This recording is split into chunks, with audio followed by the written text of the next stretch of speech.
All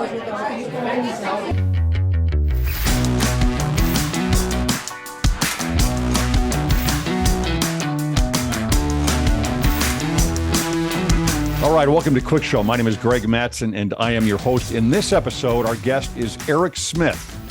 Erec is an associate professor of rhetoric. He is co-founder and co-editor for Free Black Thought and a visiting scholar for Cato Institute. Erec, welcome to the program. Thanks for having me. Really appreciate it. I wanted to start off getting a little bit of a background of you being at first a DEI officer and then removing yourself from that position, I think, and what you've got some specific experience and understanding of what the DEI industry is, where it's going, and hopefully we could talk a little bit about not just the problems, but maybe some solutions that's going on with DEI. What is your experience with being involved in the DEI industry?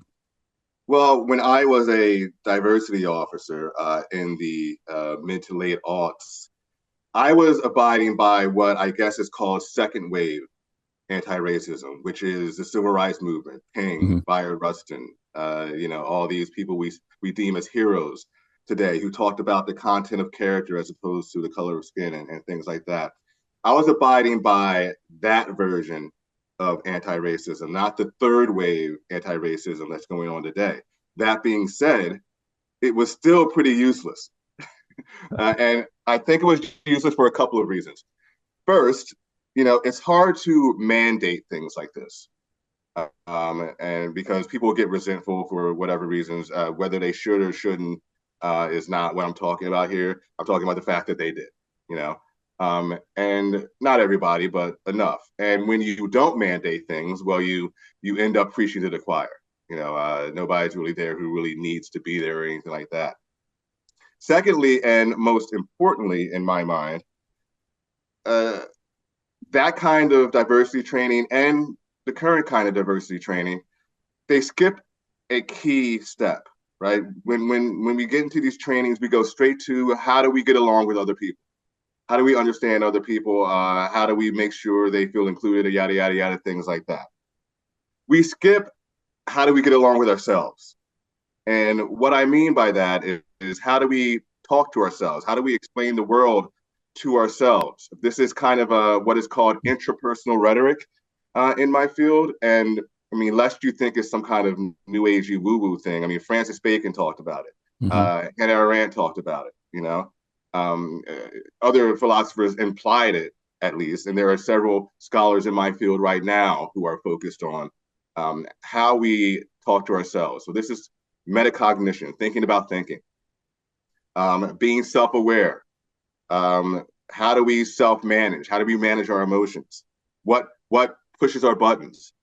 All these things are necessary before we get into the step of working with other people, because otherwise we're bringing our baggage along with us, right? We may be bringing something that happened 20 years ago to this new situation because it was traumatizing, and there are aspects of the situation that remind us of that time. We project things onto people we've never known, based on their looks and things like that. We don't explore why we tend to do that and what we can do to, kind of alleviate our tendency to do that. So we skip looking at ourselves and exploring why we think what we think. And I think that's a mistake. So when I do, alternatives to DEI today, and I guess we could talk about that a little bit more later on, I make sure that first intrapersonal step is there.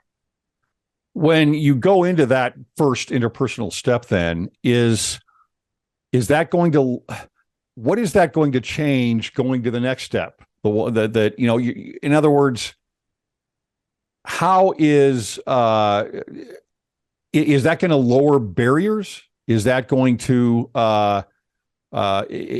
increase communication? What is the change going to happen? Well, the change that's going to happen is you're taking down your own barrier, right? Whatever's blocking you from seeing that other person for who he or she is, for seeing the situation for what it is, right? You're not looking at the world and saying, okay, everything's racist already. I already know this person's racist. I'm not even going to explore that. right? That's what the interpersonal does, so that you can get into working with other people genuinely. You can be present, right? You're not, dragging the past into the situation. Well, it seems to me, because I've been involved with a couple of these trainings before, but it almost seems like when you get there, everyone's a little apprehensive just to start with. It's like, okay, Right. what's going to happen now? Where are we going? What's going to be said? There's some things that are uncomfortable that are going to be said. What are the rules that I'm going to need to follow? It's the feedback that I get from many, especially in corporations, when they're going to a DEI training is number one, it's useless, and number two, it's very uncomfortable, because these barriers are still up, because these barriers are in place, and no one knows what to expect. So you focus on that. You explore why you're apprehensive. Explore why you're uncomfortable. Right. Figure out if your discomfort is, a necessary thing, or if it's arbitrary. If you can get rid of it. Does it have to be there? Right. And start exploring yourself. Your self awareness, self management, a lot of aspects of emotional intelligence before you can, get going.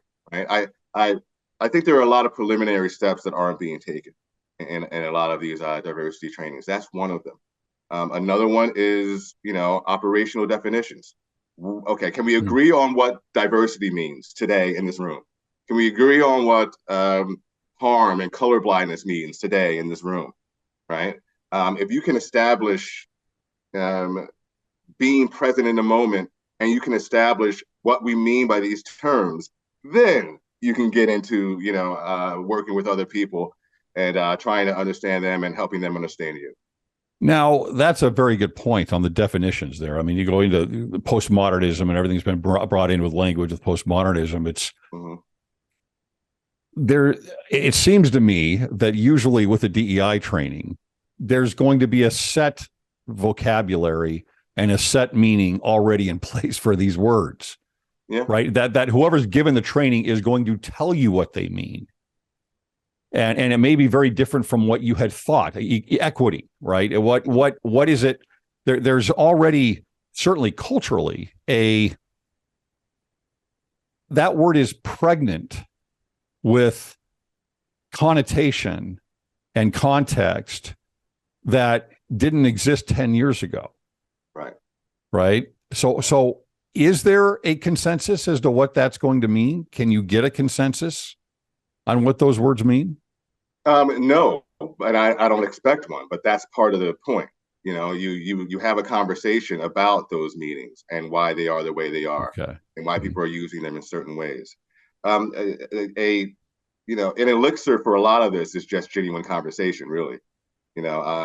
Not coming in already knowing, already thinking what's going on. You come in and you negotiate meaning. You figure out, how what you think, how what you conceptualize compares to other people there. So that's what needs to happen, and those are the things that are not happening with DEI now. I mean, this is something that is now, so pervasive in all of the institutions in the United States at this point. Where is DEI at? Is it going in a good direction? Is it going in a bad direction? What are we approaching by having the DEI office in all of these institutions? Well, if it goes the way it's currently going, what we're approaching is, a bit more chaos, confusion, disorientation.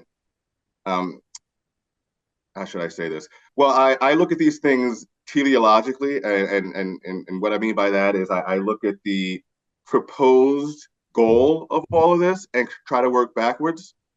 So if your goal is truly racial justice, right, and making race relations something that is more generative and not detrimental to society, then saying things like oppression is always there, right? Saying things like intent doesn't matter, saying things like merit doesn't matter, saying things that like black people can't be racist, but only white people can, right?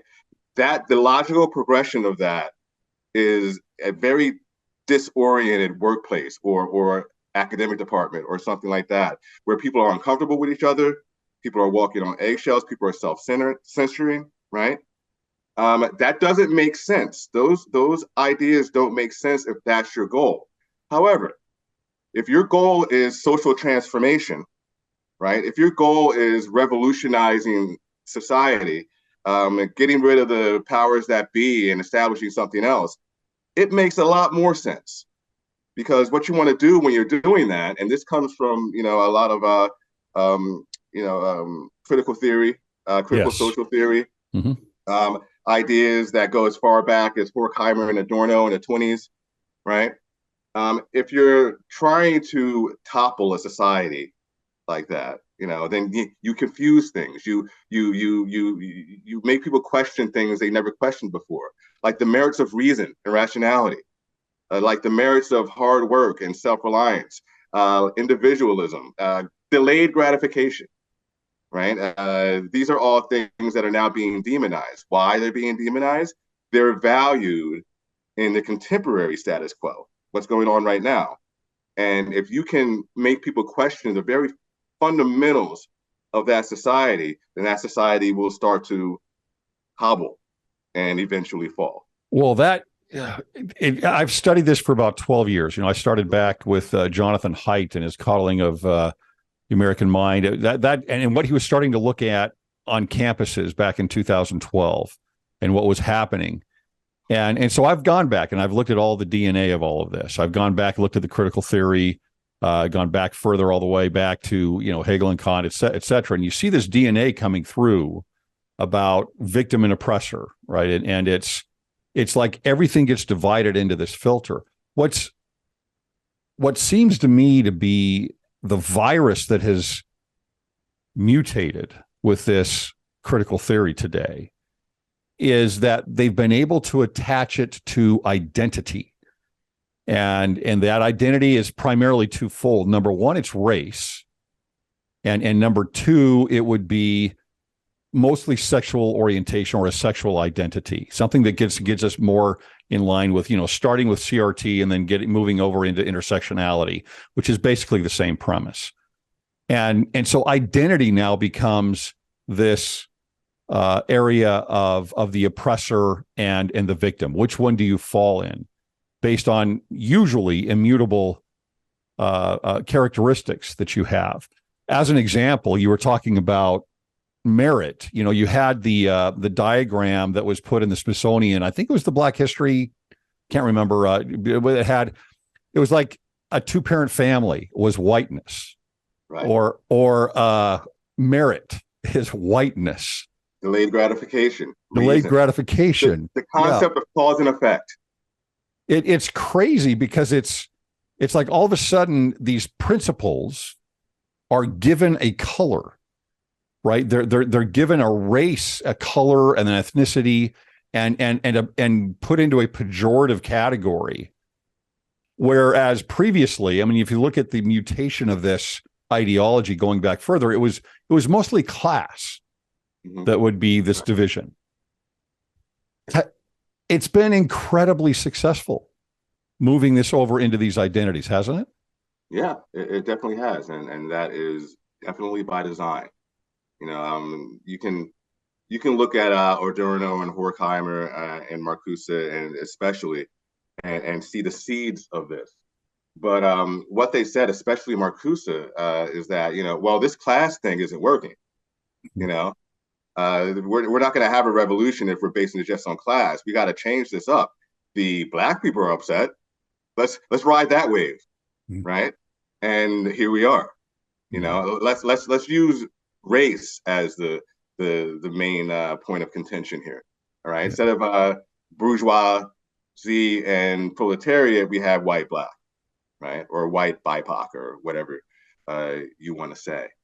It's a strategy, and that's why I'm writing a piece right now about a history of people, Black people particularly, being used for other people's political agendas, right? And this is I end with this one, because it has the most salient effect today, right? So race is being used for that telos, that goal of social transformation.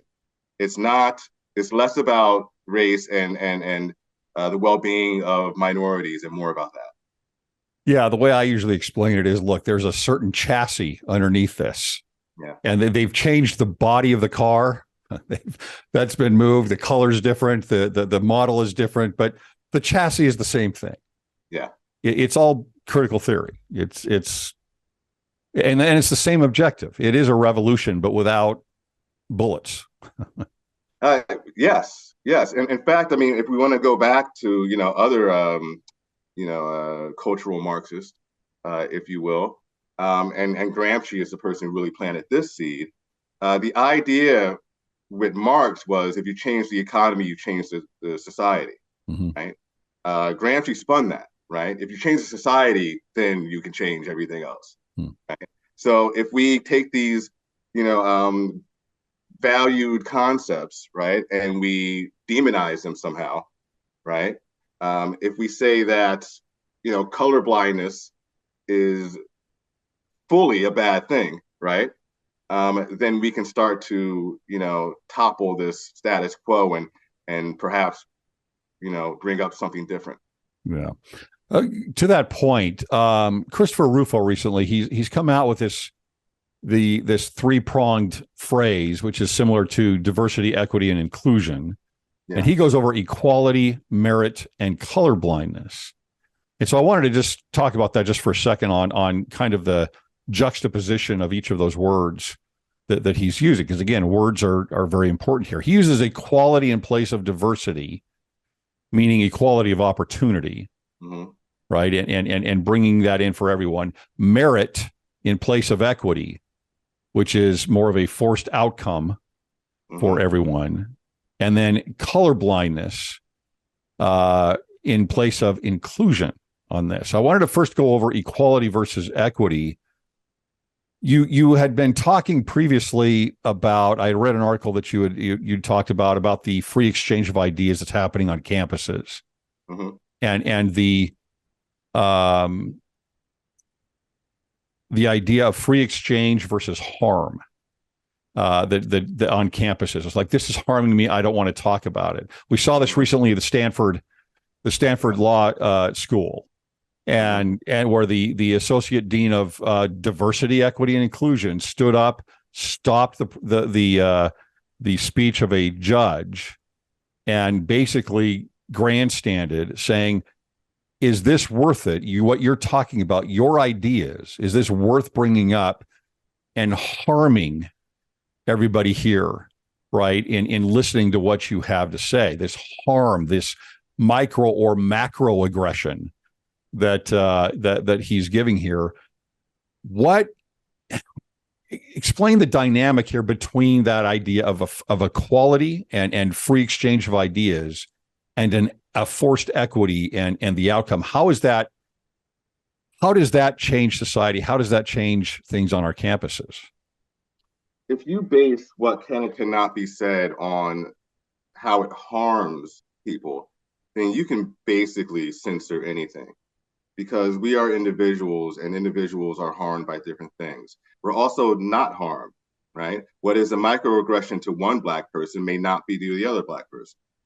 So there's that as well. But if you can say, well, if you say this, it will harm that person, so you can't say that, you're basically saying you can't have that argument, whether it's reasonable or not. It's a tool for censorship. Now, I'm not saying you should try to harm people, but if you talk about a certain topic and your thoughts about that topic and it inadvertently harms somebody, that's too bad, right? The original version of SEL was that. If somebody says something that bothers you, don't crumble, right? Acquire grit, self-reliance to a large, self-management, right? Self-awareness, all the things I was talking about earlier. That's what it was supposed to be. Now they've taken that and turned it into something as well. But the harm thing is very, very dangerous, because anything can be harmful. I literally had a friend in graduate school. who just had a fight with her dad, and he was wearing a red shirt, and I came to the bar to meet her, and I was wearing a red shirt, and she yelled at me, right? we we laugh about it now. I'm not here to talk Yeah. about her. But what I am here to say with that is anything can be harmed. So what was I supposed to do? Take my shirt off and be bare chested in the bar? Right? According to contemporary DEI, yes. Mm-hmm. Or I needed to leave. Right? Mm-hmm. That was totally my fault because intent doesn't matter, only impact. Mm. Right? So that's the harm of harm. Right? And harm is a dangerous thing. Harm is it's a tool for censorship. Well, it seems it's also, I mean, it's those that are the harmed the most or the more sensitive to things around them are then going to have the loudest voices. And all censorship is going to be in orbit around those that are most, that are offended most often. Mm-hmm. That's going to, so the censorship changes to those individuals, which is a minority for sure, of those that either are actually harmed or that claim the most amount of harm. Right. And the fact that, gaining resilience, gaining enough emotional intelligence to be able to respond to that person instead of crumbling, the fact that that's not even an option, the option is that person has to shut up, should tell you everything about this movie. Yeah. The second word here is merit. Why is merit being attacked? I mean, we saw a poll recently about hard work is now a less of a principle in the United States, and it's been dropping substantially, especially in since 2019. Mm-hmm. Why is merit being attacked so hard? Well, the thing about merit is that they kind of have a point to a degree, but then they go overboard, right? Meritocracy means that the person who's most qualified gets the job. The person who maybe works hard gets the job based on whatever the job is, right? Too many times people have ignored that for, say, nepotism, or for, say, this guy was my college roommate, so he's going to get the job, or something like that. So merit has been ignored. We wouldn't have the word nepotism otherwise, right? So there is that. But what they're doing is trying to throw out the very concept of merit altogether, instead of saying, hey, we need to sit down and talk about what merit is and really stick to it, maintain our integrity about merit. So merit as a concept isn't bad, but I understand the complaint about people who, forego it, for their own purposes. Well, don't you get rid of the ideal? Don't you get rid of excellence if you destroy merit? Yeah, I think so. Right. And doesn't that hurt everybody? Yeah. Again, that's not their goal. Their goal isn't, what they say it is. Their goal is social transformation. And if you can get rid of what causes excellence in this society, you're right, then you're on your way. Right. Yeah. Merit had to go, as does individualism. That has to go, because race essentialism, basically saying that all people who look the same feel and act and think the same, that is key to DEI ideology. That is key to critical social justice. That is key to critical social theory in general, right? So you got to get rid of that as well. Marriage is just one of those things that is in the way, right? We get that out of the way, then we can start moving.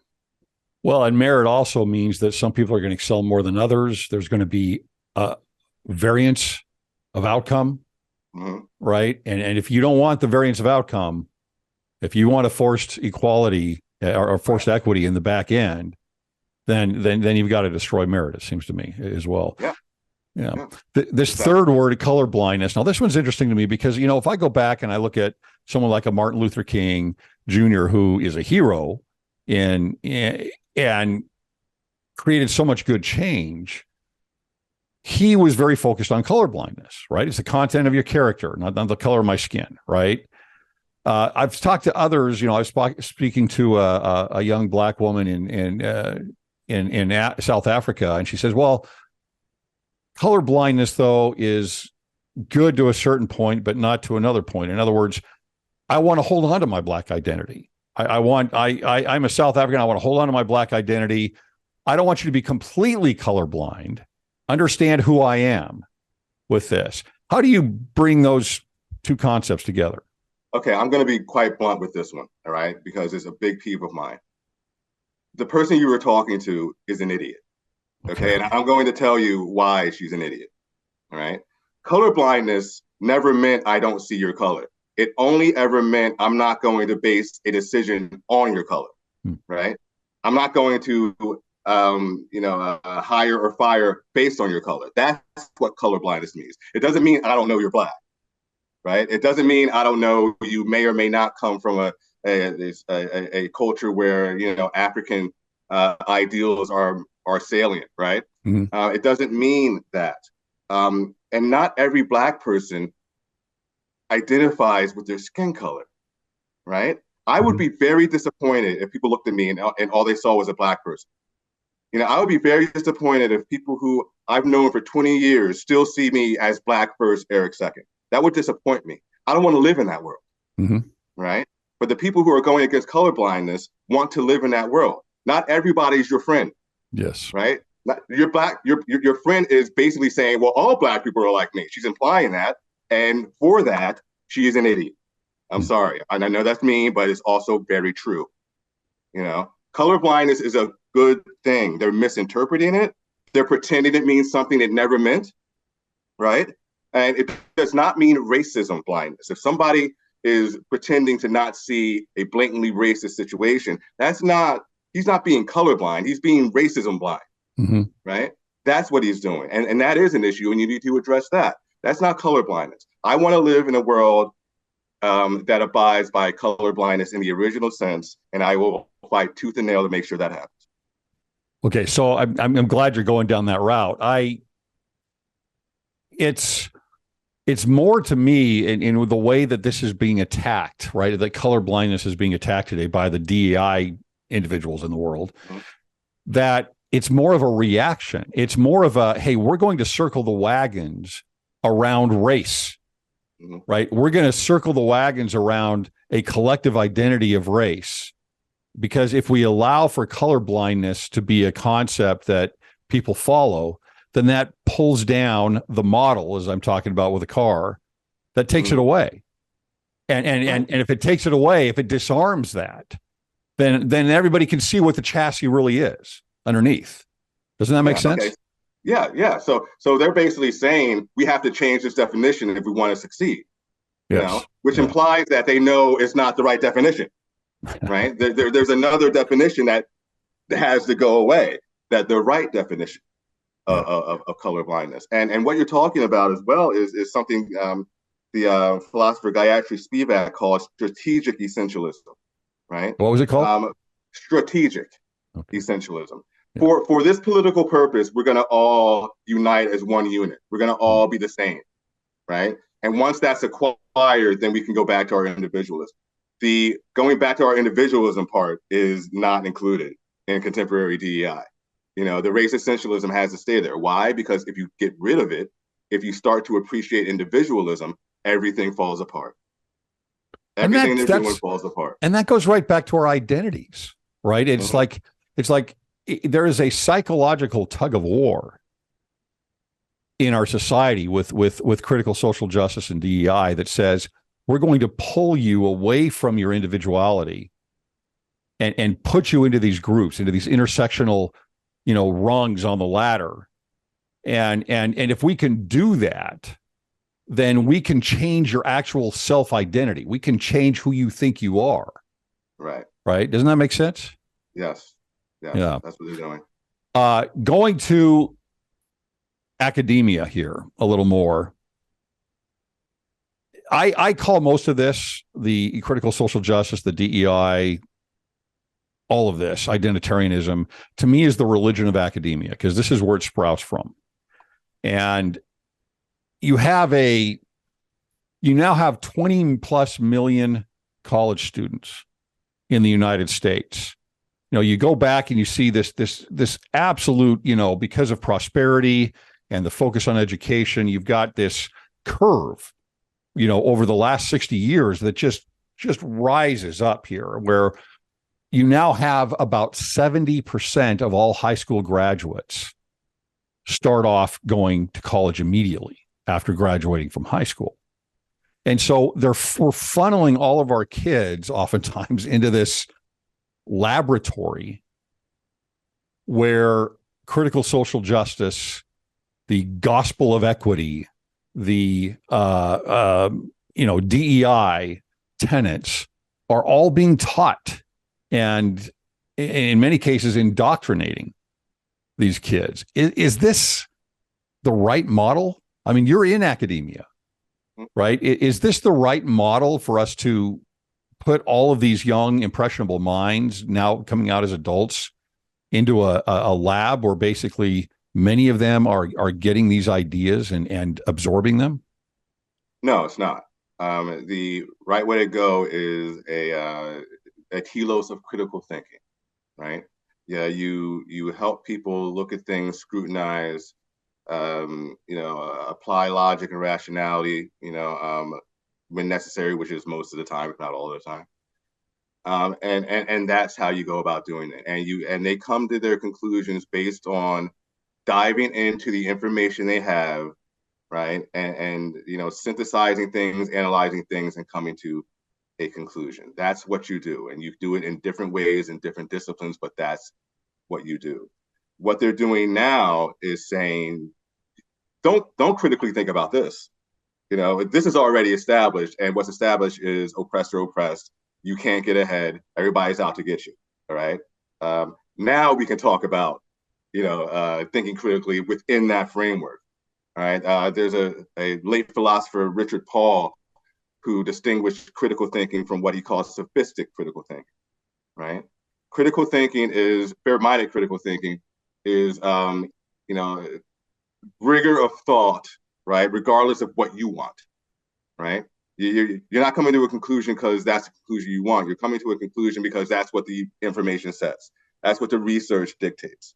Sophistic critical thinking is intellectual rigor insofar as it supports what you want, right? So this is the conclusion I want. I'm going to shape everything to get to this conclusion, right? I'm going to leave out things. I'm going to redefine terms, right? I'm going to do all these things to make sure that this conclusion that I want is there. So we've replaced critical thinking with sophistic critical thinking, and that seems to be what's happening in not all instances of, applying DEI or anti-racism to teaching. Not all of them, but a lot of them. That's happening. Yeah. You recently did an interview with, is it John Stossel? Yeah. Yeah. And in that interview, they had someone from Harvard talking about a study that was done on DEI in institutions that used DEI.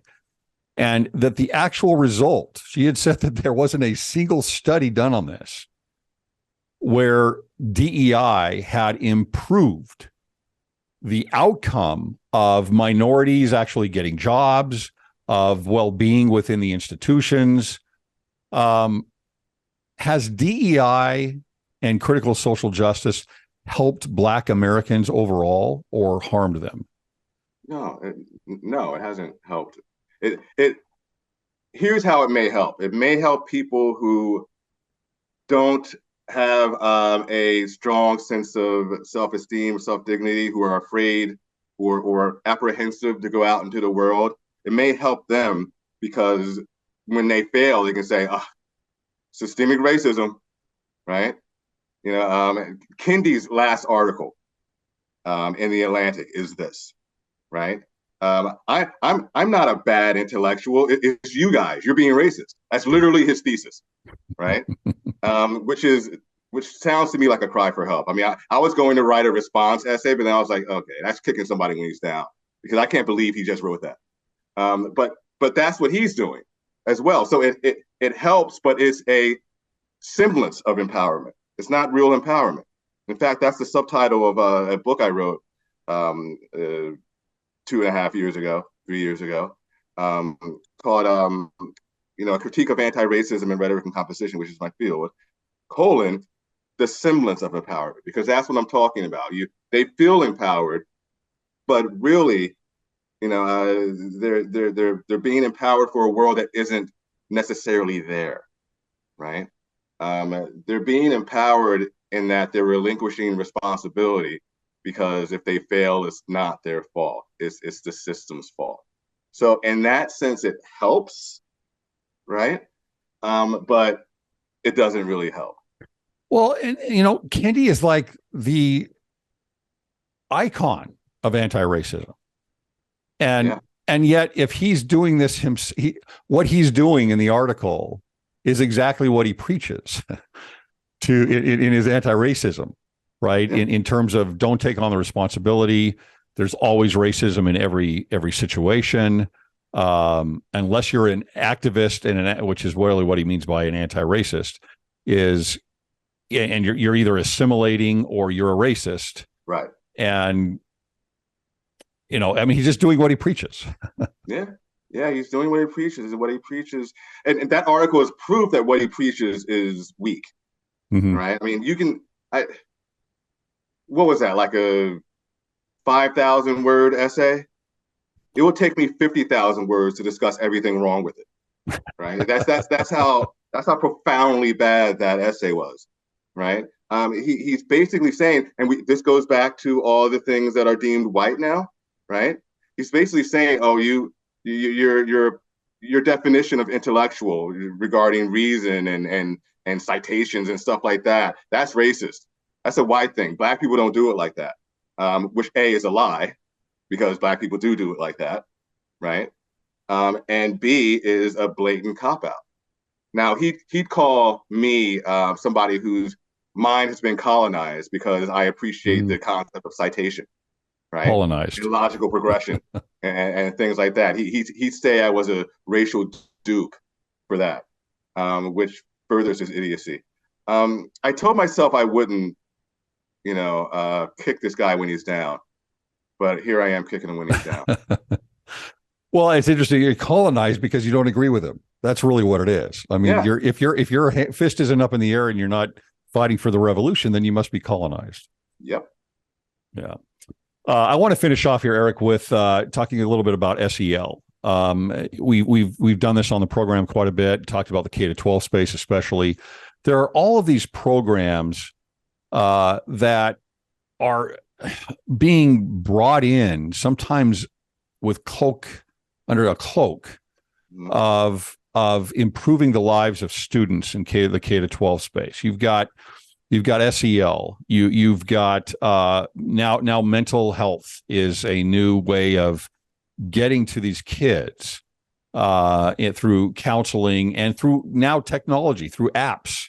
There are apps now that are being developed for kids they're getting their own messages and what's going to help you in your well-being.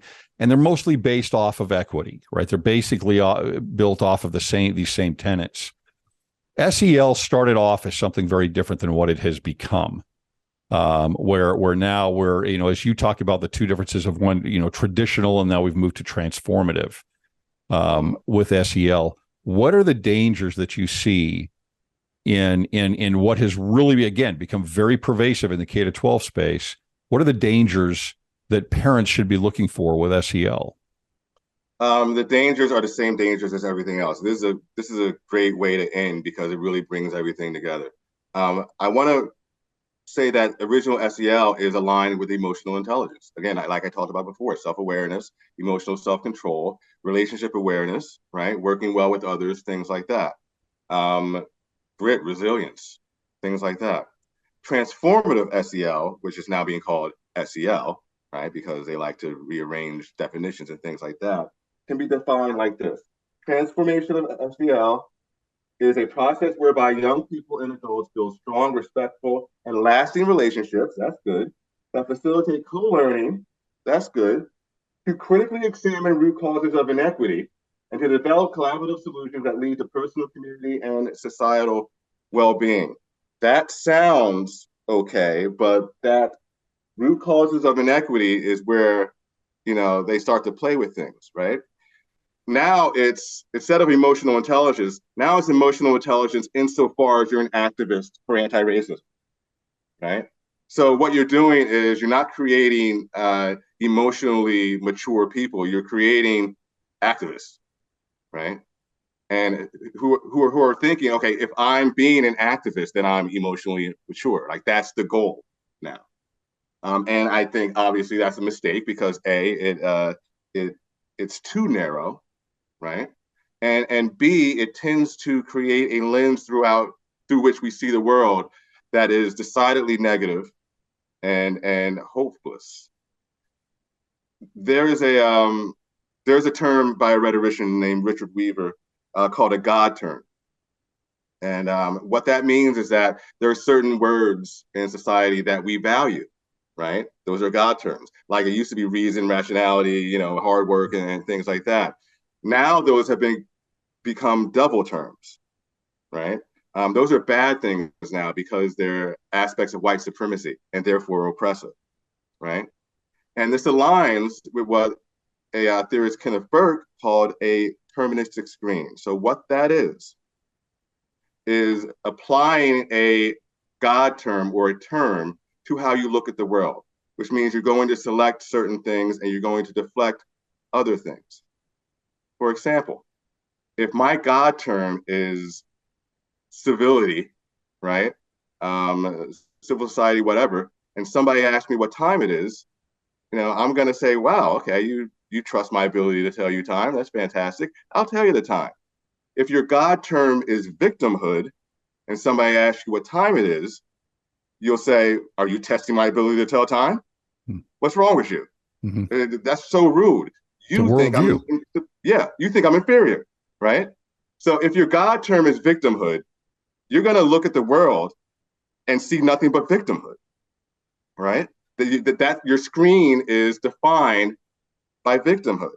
A lot of what's going on with DEI, with anti-racist initiatives, with TransformativeSEL, is they're trying to create a victimhood God term to create, to mold a lens through which to see the world, right? So what you're doing, you're creating a bunch of people with what's called negative emotionality. Everywhere I look, something bad's happening, right? SEL, TransformativeSEL, what you're doing is, you ever heard that term, if you feel like a hammer, everything looks like a nail? Mm-hmm. That's what TransformativeSEL is doing. Yes. Mm-hmm. They're creating hammers and everything's a nail.